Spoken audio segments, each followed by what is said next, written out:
Nous ne pouvons plus continuer à détruire notre planète.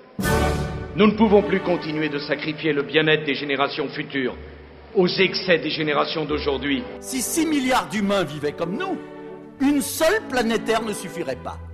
Si tout le monde vivait comme les Français, il faudrait au minimum 3 planètes. Si tout le monde vivait comme aux États-Unis, ça nous prendrait l'équivalent de 5 terres. C'est l'avenir de l'humanité qui est en jeu. C'est la paix du monde qui est en péril. Aujourd'hui, 1% des humains s'approprient 86% des ressources planétaires. Il faut en finir avec l'illusion d'une croissance infinie dans un monde fini. Et qu'il faut en finir avec ce culte du toujours plus. Je dirais, quelle que soit la couleur politique de cette croissance. Qu'il s'agisse d'une croissance bleue avec la droite ou le patronat, d'une croissance rose, rouge, verte ou orange. Mais nos dirigeants ne le comprennent pas.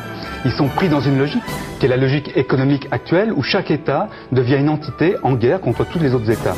Et si on continue comme ça, évidemment, eh bien on va heurter de plein fouet la limite que constituent les ressources naturelles, et nos sociétés s'effondreront dans le chaos.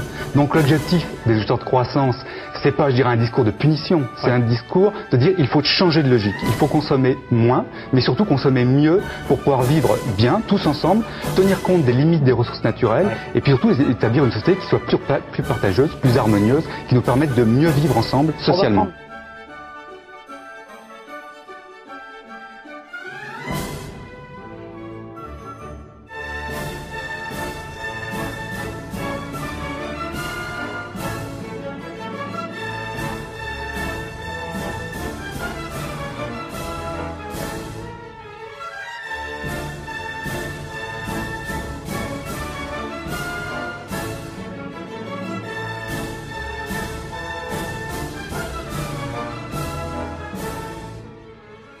Ce n'est pas qu'un simple problème économique, c'est avant tout un problème de croyance.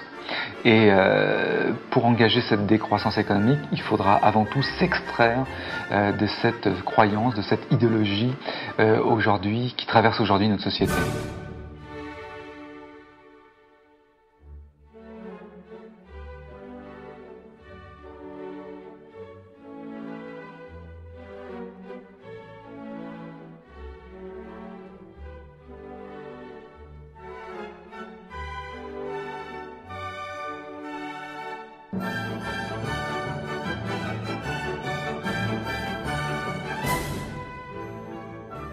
La vraie solution, c'est de prendre conscience qu'il faut une décroissance économique, une décroissance matérielle, mais une croissance en humanité. C'est-à-dire que moins de biens et plus de liens.